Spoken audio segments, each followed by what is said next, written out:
انا مش هتكلم كتير، انا هخليك انت تسمع بنفسك وخرج الدول من الموضوع، عشان اللي انت هتشوفه وتسمعه دلوقتي لا يمثل السعوديه او مصر في شيء، بل يمثل افراد جوه الدوله. جاي يقول لي بفلوس، قلت ايه بفلوس؟ ايه احنا بفلوس، ايه قلت احنا بفلوس، ايه ما جاك عن الله.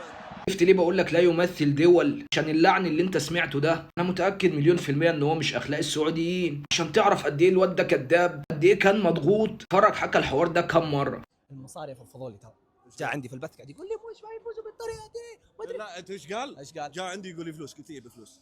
اختصرت قلت ايه وش تبي؟ انت قال بفلوس. هد احط رجلي في حلقي.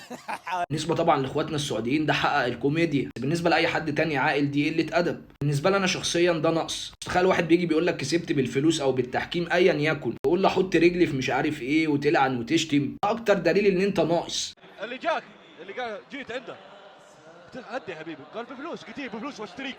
لا لا لا لا لا لا لا لا ليه انت كداب بلا، انت ما تعرفش تشتري لا مؤاخذه الشبشب بتاعه، ولو عقلك صور لك حد وصل لك انك تقدر تشتري بني ادم بالفلوس، ده مش هيحصل غير لسببين: اما بني ادم عنده ظروف ومضطر، اما جعان وناقص زيك. عامه كلمه حق ان الراجل ده ما غلطش في اي حد، لكن طلع قال كلام غريب قوي، قال لك ان اللعيبه المصريين صدر منهم قله ادب خلف الكواليس. ده تمام، دي حاجه احنا ما شفناهاش، المفروض ان احنا نصدقك. طب تسمي ده بقى ايه يا شونج يا حبيب قلبي؟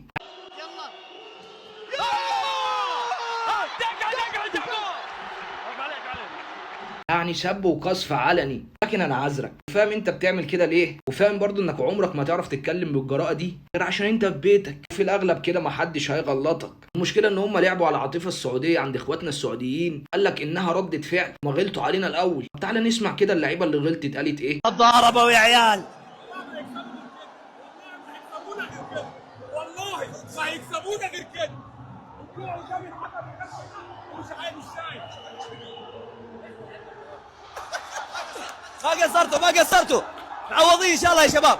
شفت قله الادب؟ بيقول له عمرهم ما هيكسبونا غير كده. ده الفاظ تتقال. انا دلوقتي اقتنعت، عشان الفعل ده طبيعي ان رده الفعل اللي عليك تكون اللي انت سمعته طول الفيديو. وهختم معاك بالكداب اللي بيقول لك انا قلت للاعب المصري انا اشتريك بفلوس. اسمع بلسان شونج والتيم بتاعه بيحكوا ايه على لاعب مصري اتعرض عليه جايزه ماليه بعد المباراه، وانا وانت عارفين ان الجايزه دي مش تقدير ولا حاجه، وما هي غير قصر عين. انت بتقول لي انا كسبتك بالفلوس، طب خد فلوس. اسمع بقى بيقولوا اللاعب كان رده فعله عامله ازاي. خبر اكيد من واحد من المنظمين انه واحد من اللعيبه جو يعطونه جائزه، نقز على الجمهور يبي يضربهم، نقز يبي يدخل الجمهور يضربهم.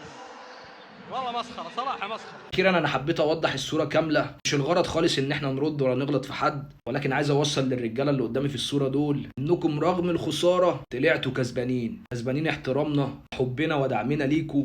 واي حد هيفكر انه يقلل منكوا هو ذات نفسه عارف من جواه انه هو قليل.